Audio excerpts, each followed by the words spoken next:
नमस्कार, आप देख रहे हैं SP9 न्यूज। मैं राशिद अली। एक बड़ी खबर जो कि मध्य प्रदेश से आ रही है, जहां पर बीजेपी के खिलाफ एक नेता, जो कि सभी नेता इकट्ठा हो रहे हैं और वो बीजेपी को एक बड़ा झटका देने वाले हैं। ये वो नेता हैं जो बार बार अपने बयानों से पीएम मोदी या बीजेपी को तो झटका देते ही हैं, और साथ ही और भी नेता ऐसे हैं जो जिनको वो साथ लेकर आ रहे हैं और जो बीजेपी के कट्टर दुश्मन बन गए हैं।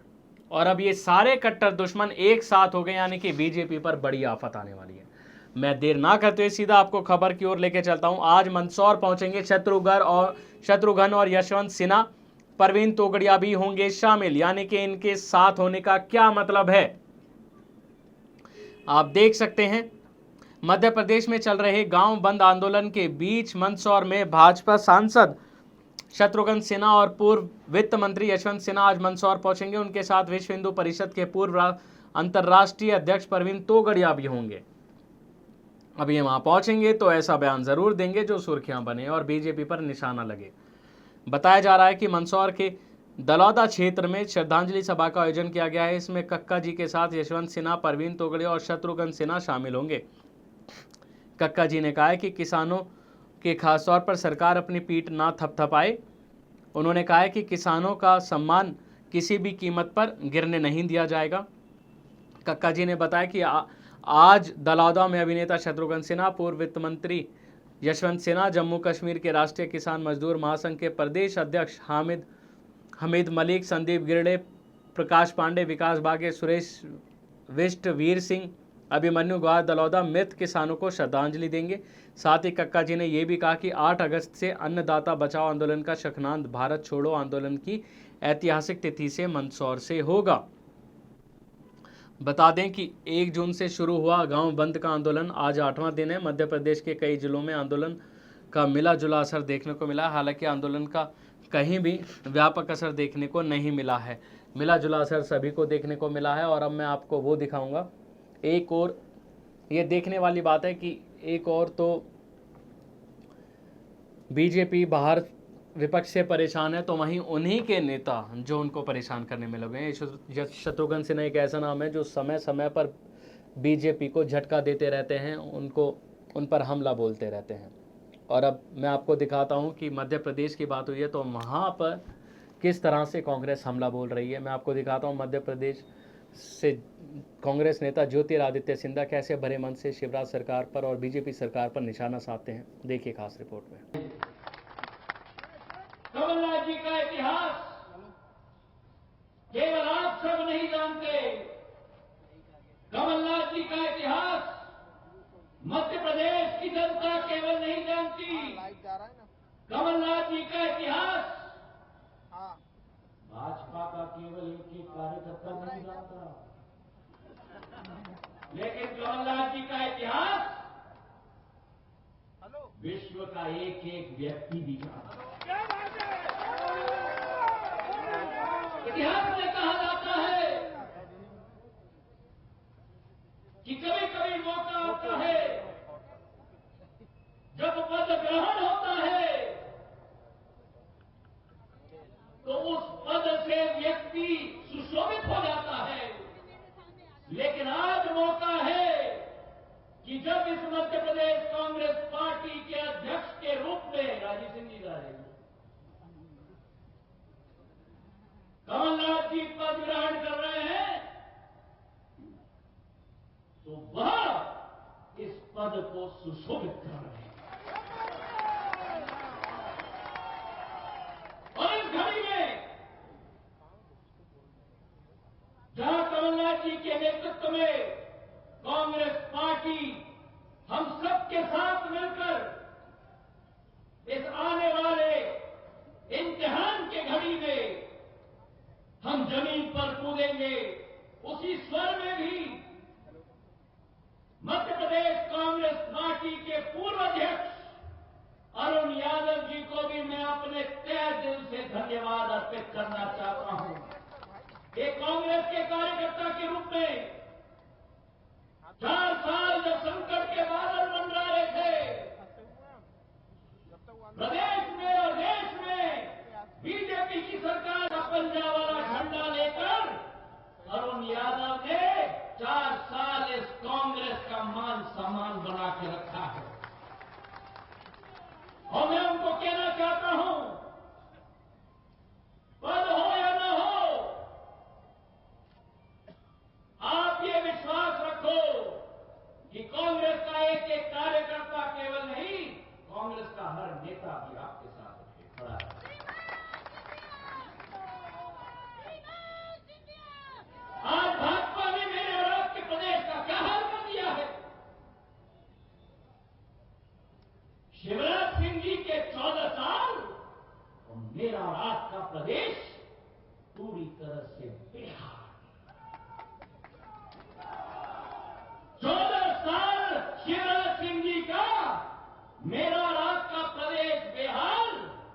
मेरी महिलाओं के ऊपर बलात्कार, हर दिन 12 बलात्कार होती हैं।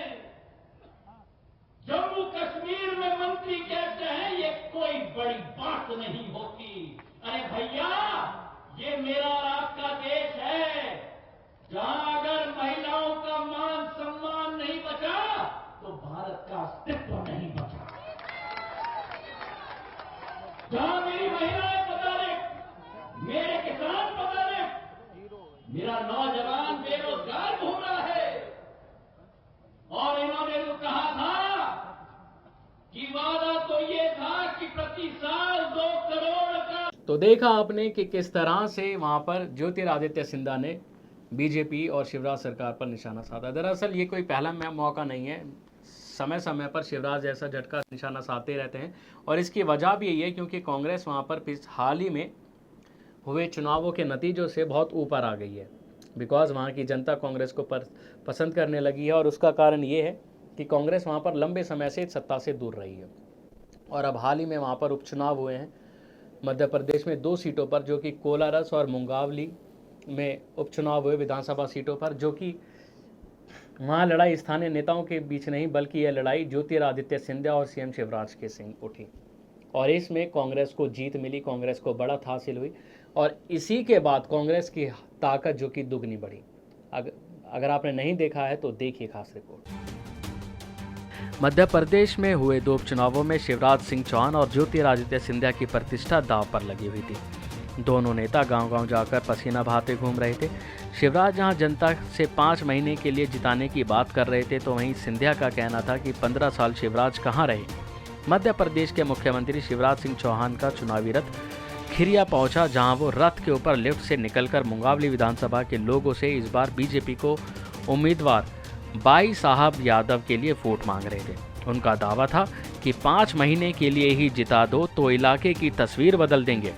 शिवराज कहते थे कि आप सबसे निवेदन है, चुनाव 5 महीने का है, मेरे कहने से बाई साहब को जिताएं, मैं 5 साल का काम 5 महीने में करके दूंगा।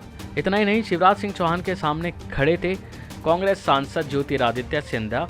बर्रा, पिपरई, केशवपुर, खोखसी जैसे गांवों से उनका काफिला दौड़ता नजर आया, और पीछे पीछे आवाज महाराज की जय। मुंगावली और कोलारस की सीटें कांग्रेस विधायकों की मृत्यु से खाली हुई थी। सिंधिया की लोकसभा सीट में आने वाले कोलारस मुंगावली को वो सीधे शिवराज बनाम सिंधिया से जोड़ते थे। तो वहीं आपको बताएं कि सिंधिया की ललकार का शिवराज पर कुछ यूं जवाब देते थे कि वो ऐसा क्यों कहते हुए दिखते हैं कि मैं कुश्ती में थोड़े ही लड़ने आया हूं।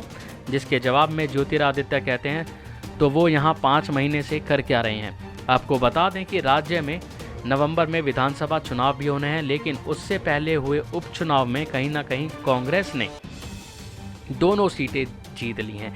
जी हाँ, कांग्रेस ने मुंगावली और कोलारस दोनों ही सीटों पर जीत दर्ज की है, क्योंकि बड़ी आशंकाएं बन रही थी कि आखिर इस लड़ाई में कौन सी पार्टी बाजी मारेगी, और इसका अंदाज़ा आने वाले विधानसभा चुनावों में सीएम पद की उम्मीदवारी को लेकर ज़्यादा था, क्योंकि जो पार्टी इसमें जीतती तो उससे जनता का रुख पता चलता।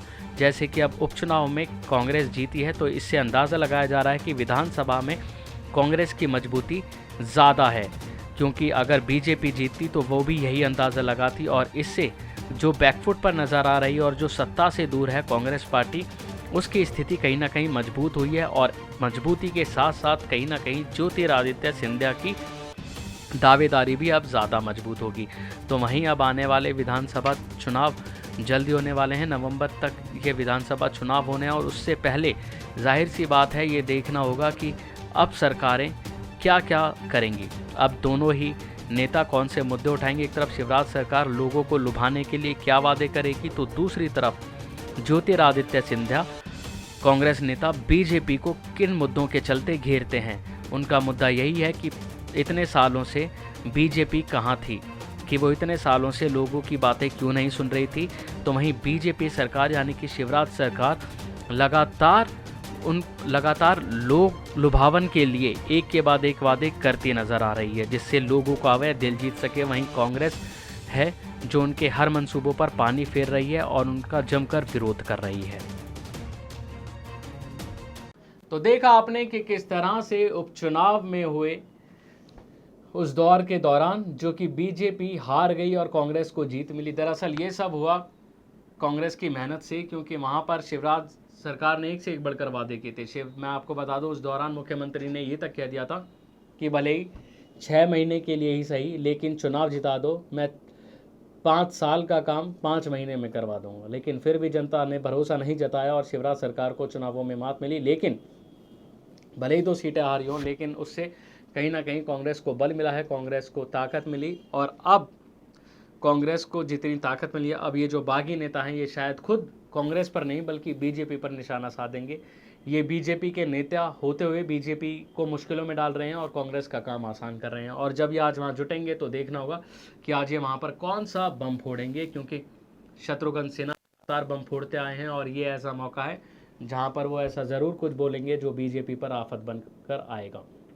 और अब देखना ये है कि आखिर ये तीनों वहाँ पर शत्रुघ्न सिन्हा है, प्रवीण तोगड़िया, यशवंत सिन्हा, ये तीनों मिलकर बीजेपी पर क्या बम फोड़ते हैं। तो आज के लिए बस इतना ही। अगली बार फिर होगी मुलाकात। दीजिए इजाज़त। नमस्कार।